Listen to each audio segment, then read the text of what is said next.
ಬಾಂಗ್ಲಾದೇಶದಿಂದ ಬರ್ತಾರೆ, ಇನ್ನು ಮತ್ತಿಲ್ಲಿಂದನೋ ಪಾಕಿಸ್ತಾನದಿಂದ ಎಲ್ಲಿಂದನೋ ಬರ್ತಾರೆ. ಅವರೆಲ್ಲ ಬೆಂಗಳೂರಲ್ಲಿ ಬಂದು ನಿವಾಸ ಮಾಡ್ಕೊಂಡಿದ್ದಾರೆ.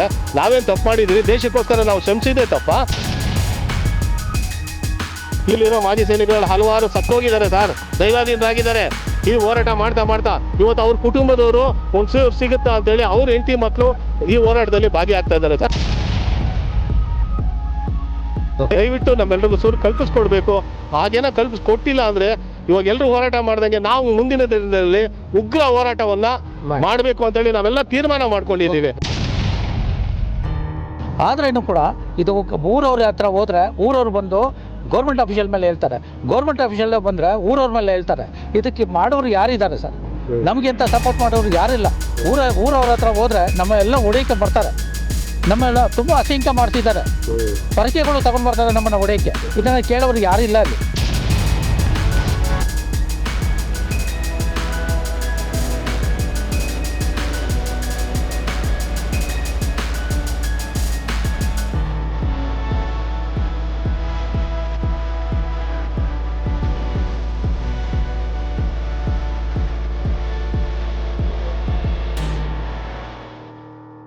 ದೇಶ ಕಾಯೋ ಸೈನಿಕ ತನ್ನ ತನು ಮನ ಎಲ್ಲವನ್ನ ದೇಶಕ್ಕಾಗಿ ಸಮರ್ಪಿಸಿ ಕುಟುಂಬದಿಂದ ವರ್ಷಾನುಗಟ್ಟಲೆ ದೂರ ಇದ್ದು ನಿಸ್ವಾರ್ಥವಾಗಿ ಸೇವೆ ಮಾಡಿರ್ತಕ್ಕಂಥ ಹಿನ್ನೆಲೆಯಲ್ಲಿ ಅವರ ಸೇವೆಯನ್ನು ಪರಿಗಣಿಸಿ ಸರ್ಕಾರ ಅವರಿಗೆ ಉಚಿತವಾಗಿ ನಿವೇಶನ ಕೊಡಬೇಕು ಅಂತ 2001, 2, 3 ನಿರ್ಧಾರ ಮಾಡುತ್ತೆ. ಯಲಹಂಕದ ಗಂಟಗಾನಹಳ್ಳಿ ಸರ್ವೆ ನಂಬರ್ 15, 16, 17 ಮತ್ತು 19ಕ್ಕೆ ಸೇರಿರ್ತಕ್ಕಂಥ ಸುಮಾರು 10 ರಿಂದ 15 ಎಕರೆ ಪ್ರದೇಶವನ್ನು ಯಲಹಂಕದಲ್ಲಿ ವಾಯುಸೇನೆಗೆ ಸಂಬಂಧಪಟ್ಟಂಗೆ, ಭೂಸೇನೆಗೆ ಸಂಬಂಧಪಟ್ಟಂಗೆ, CRPF ಬೇರೆ ಬೇರೆ ವಿಭಾಗಗಳಲ್ಲಿ ಕೆಲಸ ಮಾಡಿರ್ತಕ್ಕಂಥ ಸೈನಿಕರಿಗೆ ಸುಮಾರು 15 ಎಕರೆ ಜಮೀನನ್ನು ಕೊಡಬೇಕು ಅಂತೇಳಿ 23 ವರ್ಷಗಳಿಂದಲೇ ಮಂಜೂರಾಗಿದೆ.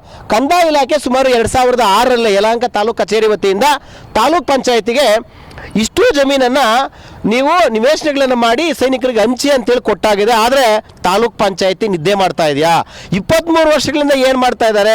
ಈಗಾಗಲೇ ಮನವಿ ಕೊಟ್ಟಿರ್ತಕ್ಕಂಥ ಅನೇಕ ಕುಟುಂಬಗಳು, ಅನೇಕ ನಿವೃತ್ತ ಸೈನಿಕರು ಸಹ ದೈವಾಧೀನರಾಗಿದ್ದಾರೆ, ಅಂದರೆ ನಿಧನರಾಗಿದ್ದರೂ ಸಹ ಅವ್ರ ಕುಟುಂಬಗಳು ಇನ್ನೂ ಈ ಹೋರಾಟವನ್ನು ಮುಂದುವರ್ಸ್ಕೊಂಡು ಬಂದಿದ್ದಾರೆ. ತಹಸೀಲ್ದಾರ್ಗೆ ಮನವಿ ಕೊಡಬೇಕು, ಜಿಲ್ಲಾಧಿಕಾರಿಗಳಿಗೆ ಎಲ್ಲರೂ ಮನವಿ ಕೊಟ್ಟು ಕೇಳಿ ಸಾಕಾಗಿ ನೊಂದು ಬೆಂದು ಈ ಬಿಸಿಲಲ್ಲಿ, ಸುಡು ಬಿಸಿಲಲ್ಲಿ ಬಂದು ಅಂಬೇಡ್ಕರ್ ಅವ್ರ ಮುಂದೆ ನ್ಯಾಯಕ್ಕಾಗಿ ಅಲ್ದಾಡ್ತಕ್ಕಂಥ ಸುತ್ತಾಡ್ತಕ್ಕಂಥ ಸ್ಥಿತಿ ನಿರ್ಮಾಣ ಆಗಿರೋದು ನಿಜವಾಗ್ಲೂ ದುರಂತ. ಈ ಹಿನ್ನೆಲೆಯಲ್ಲಿ ಸೈನಿಕರನ್ನ ಮಾತಾಡಿಸ್ತಕ್ಕಂಥ ಪ್ರಯತ್ನ ಪಡ್ತೀನಿ. ಸರ್ ನಮಸ್ತೆ, ನಿಮ್ಮ ಸಮಸ್ಯೆ ಏನು, ಏತಕ್ಕಾಗಿ ಇಲ್ಲಿ ಬಂದಿದ್ದೀರಿ? ನಮಸ್ಕಾರ ಸರ್, ನನ್ನ ಹೆಸರು ಶ್ಯಾಮ್ ಸುಂದರ್ ಅಂತೇಳಿ, ಮರಾಠ ರೆಜಿಮೆಂಟು ಎಕ್ಸ್ ಸಿಪಾಯಿ ನಾನು. ಇಲ್ಲಿ ನಮ್ಮ ಒಂದು ಅಸೋಸಿಯೇಷನ್ನ ಮುಖಾಂತರ ನಾವು ಸುಮಾರು 23 ವರ್ಷಗಳಿಂದ 2009ರಿಂದ ಒಂದು ಮನವಿ ಪತ್ರನ ಕೊಟ್ಟರೆ ಇಲ್ಲಿರೋ ಸೈನಿಕರು ತಮ್ಮ ತನು ಮನಧನವನ್ನು ದೇಶಕ್ಕೋಸ್ಕರ ಅರ್ಪಣೆ ಮಾಡಿ ತಮ್ಮೆಲ್ಲ ಕುಟುಂಬದವರನ್ನು ಬಿಟ್ಟು ಹಲವಾರು ಗಡಿ ಭಾಗಗಳಲ್ಲಿ, ಹಲವಾರು ಪ್ರದೇಶಗಳಲ್ಲಿ ತಮ್ಮ ಪ್ರಾಣವನ್ನು ಒತ್ತೆ ಇಟ್ಟು ದೇಶಕ್ಕೋಸ್ಕರ ದುಡಿದ್ರು. ಆ ದುಡಿಯೋ ನಿಟ್ಟಿನಲ್ಲಿ ಅಲ್ಲಿ ಬರೋ ಸಂಬಳದಲ್ಲಿ ಅವ್ರ ಜೀವನ ನಡೆಸೋಕ್ಕೆ ಸಾಕಾಯಿತು. ಇಲ್ಲಿ ಬೆಂಗಳೂರಲ್ಲಿ ಹುಟ್ಟಿ ಬೆಳೆದಿದ್ರೂ ಒಂದು ಸಣ್ಣ ಒಂದು ನಿವೇಶನ ಮಾಡ್ಕೊಳ್ಬೇಕು, ತನ್ನದೇ ಆದಂಥ ಒಂದು ಸೂರು ಬೇಕು ಅನ್ನೋ ನಿಟ್ಟಿನಲ್ಲಿ ಸರ್ಕಾರಕ್ಕೆ ಒಂದು ಮನವಿ ಕೊಟ್ಟರು. ಸರ್ಕಾರಕ್ಕೆ ಮನವಿ ಕೊಟ್ಟು ಸರ್ಕಾರದ ವಿಶೇಷ ಆಶ್ರಯ ಯೋಜನೆ ಅಡಿಯಲ್ಲಿ ಗಂಟಗಾನಹಳ್ಳಿ ಭಾಗದ, ಯಲಹಂಕ ಕ್ಷೇತ್ರದ ಗಂಟಗಾನಹಳ್ಳಿ ಭಾಗದಲ್ಲಿ ಸರ್ವೆ ನಂಬರು 15, 16, 17, 19 ಇದರಲ್ಲಿ ಸುಮಾರು 15 ಎಕರೆ ಜಮೀನನ್ನು ಮಾಜಿ ಸೈನಿಕರಿಗೆ ಅಂತೇಳಿ ಸರ್ಕಾರ ಮಂಜೂರೇನೋ ಮಾಡ್ತಾ ಹೋಯ್ತು.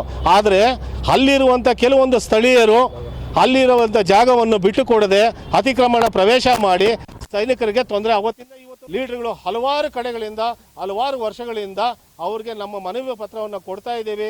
ಅವ್ರು ಕರೆದಾಗೆಲ್ಲ ಹೋಗ್ತಾ ಇದ್ದೀವಿ, ಬರ್ತಾ ಇದ್ದೀವಿ. ಅವ್ರು ಹೇಳ್ತಾ ಇದ್ದಾರೆ ಪಂಚಾಯತಿ ಕೊಟ್ಟಿದ್ದೀವಿ ನಾವು ಅಂತ ಹೇಳ್ತಾ ಇದ್ದಾರೆ. ಪಂಚಾಯತಿಯವರು ನಮಗಿನ್ನೂ ಅಲ್ಲಿ ಸರ್ವೆ ಆಗಿಲ್ಲ, ನಮಗಿನ್ನೂ ಅದು ಕ್ಲಿಯಾರಿಟಿ ಇಲ್ಲ, ನಮ್ಗೆ ಅಲ್ಲಿಂದ ಆದೇಶ ಬಂದಿಲ್ಲ. ಯಾರ ಮೇಲೆ ಯಾರು ಗೂಬೆ ಕೂರಿಸ್ತಾ ಇದ್ದಾರೆ ಅಂತ ನಮಗಂತೂ ಗೊತ್ತಿಲ್ಲ. ಹೋರಾಟ ಮಾಡಿ ಸಾಕಾಗಿದೆ ನಾವು. ಈ ನಿಟ್ಟಿನಲ್ಲಿ ಮತ್ತೊಮ್ಮೆ, ಯಾಕಂದರೆ ನಮ್ಮ ಭಾರತ ದೇಶದಲ್ಲಿ ಒಂದು ಸೌಜನ್ಯತೆ, ಒಂದು ಕರುಣಾಮಯಿ ನಮ್ಮ ಅಧಿಕಾರಿಗಳಾಗಲಿ, ನಮ್ಮ ಜನಪ್ರತಿನಿಧಿಗಳಾಗಲಿ ಮಾಜಿ ಸೈನಿಕರಿಗೆ ನ್ಯಾಯ ಕೊಡಿಸ್ತಾರೆ ಅನ್ನೋ ಒಂದು ಭರವಸೆಯಲ್ಲಿ ಮತ್ತೊಮ್ಮೆ ನಮ್ಮ ತಾಲೂಕು ದಂಡಾಧಿಕಾರಿಗಳಿಗೆ ಒಂದು ಮನವಿ ಪತ್ರವನ್ನು, ಅವ್ರಿಗೆ ಒಂದು ಮನವಿ ಪತ್ರವನ್ನು ಕೊಡಲಿಕ್ಕೆ ನಾವೆಲ್ಲ ಒಟ್ಟಾಗಿ ಬಂದಿದ್ದೀವಿ. ಒಂದು ಮನವಿ ಪತ್ರವನ್ನು ಕೊಟ್ಟು ಈ ನಿಟ್ಟಿನಲ್ಲಿ ನಮಗೆ ನ್ಯಾಯ ದೊರಕಿಸಿ ಅಂತೇಳಿ ತಮ್ಮ ಮಾಧ್ಯಮದ ಮುಖಾಂತರ ನಾವು ದಯವಿಟ್ಟು ಕೈ ಮುಗಿದು ನಾವು ಕೇಳ್ತಾ ಇದ್ದೀವಿ. ಅದರಿಂದ ದಯವಿಟ್ಟು ತಾವುಗಳು ನ್ಯಾಯ ಕೊಡಿಸಲಿಲ್ಲ ಅಂದರೆ ಮುಂದಿನ ದಿನಗಳಲ್ಲಿ ಇನ್ನು ಮತ್ತೊಮ್ಮೆ ಉಗ್ರ ಹೋರಾಟವನ್ನು ನಾವು ಮಾಡಬೇಕು, ಹಮ್ಮಿಕೊಳ್ಬೇಕು ಅಂತ ನಾವು ನಿರ್ಧಾರ ಮಾಡಿದ್ದೀವಿ. ಇವತ್ತು ಕೇವಲ ಬೆರಳೆಣಿಕೆ ಅಷ್ಟು ಮಾತ್ರ ಬಂದಿರ್ಬೋದು.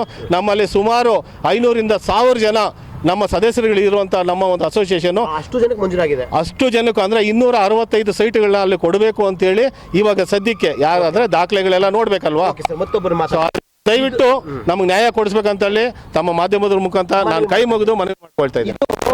ಈಗ ಸೈನಿಕರು ಈ ರೀತಿ ಕಾಡಿ ಬೇಡುವ ಸ್ಥಿತಿ ನಿರ್ಮಾಣ ಆಗಿದೆಯಾ, ಅದೇ ದುರಂತದ ವಿಷಯ. ಈ ನಿಟ್ಟಿನಲ್ಲಿ ಮತ್ತೊಬ್ಬ ಸೀನಿಯರ್, ಅವರು ವಾಯುಸೇನೆನೋ ಭೂಸೇನೆನೋ ನೌಕಾಸೇನೆನೋ ಕೆಲಸ ಮಾಡಿರ್ತಕ್ಕಂಥ ನಿವೃತ್ತ ಸೈನಿಕರು, ಅವ್ರನ್ನೇ ಮಾತಾಡ್ಸೋಣ. ತುಮ್ಕಾ ಕ್ಯಾ ಪ್ರಾಬ್ಲಮ್ ಸರ್? मेरा नाम सिद्धेश्वर प्रसाद है और मैं एयरफोर्स में रिटायर्ड हुआ हूँ. 26 साल मैंने नौकरी किया, 15 साल से यहाँ पे रह रहा हूँ. मैंने वेलफेयर एसोसिएशन की तरफ से ज़मीन के लिए अप्लाई किया था. करीब 5 साल हो गए, बहुत बार आ चुके हैं हम लोग, जबकि ईओ साहब ने साइन भी कर दिया है. अभी तक अलॉटमेंट नहीं हुआ है. अब ये जानना है कि कब तक अलॉटमेंट होगा. हम लोग माजी सैनिक है, इतने साल से देश की सेवा किया है, कम से कम हम लोग के साथ में न्याय होना चाहिए. हम लोग को ज़मीन मिलना चाहिए. जी. ಅಮ್ಮ, ನಿಮ್ಮ ಅಳಲೇನು, ನಿಮ್ಮ ನೋವೇನು? ಸರ್ ನಮಗೂ ಅದೇ ನೋವೇ. ನಾವು ಕೂಡ ಎಕ್ಸ್ ಸರ್ವಿಸ್ ಮ್ಯಾನ್ ಫ್ಯಾಮ್ಲಿನೇ ಅಲ್ವಾ. ನಮಗೂ ಈ ಸೈಟ್ಗೋಸ್ಕರನೇ 20 ವರ್ಷದಿಂದ ನಾವು ಕಾಯ್ತಾ ಇದ್ದೀವಿ. ನಮ್ಗೆ ಇವಾಗೆಲ್ಲ ಸಿಕ್ಬೇಕು ಅನ್ನೋದಕ್ಕೋಸ್ಕರನೇ ತುಂಬ ಹೋರಾಟಗಳು, ಎಲ್ಲ ಆಫೀಸ್ಗಳು ಓಡಾಡಿ ಬಿಟ್ಟಿದ್ವಿ. ಇವಾಗ ಕೊನೆಗೆ ಇಲ್ಲಿ ಬಂದು ನಿಂತಿದ್ದೀವಿ. ಇದನ್ನು ಇಲ್ಲೇ ಮುಗಿಸ್ಬೇಕು ಅಂತ ನಮ್ಮದು ಆಸೆ. ಇನ್ನು ನಾವು ಹೋರಾಟಕ್ಕೆ ಓಡೋದು ಬೇಡ ಅನ್ನೋದು, ಅದು ನಮ್ಗೆ ಮಾಡಿಕೊಡ್ಬೇಕು ಸರ್. ಧನ್ಯವಾದ.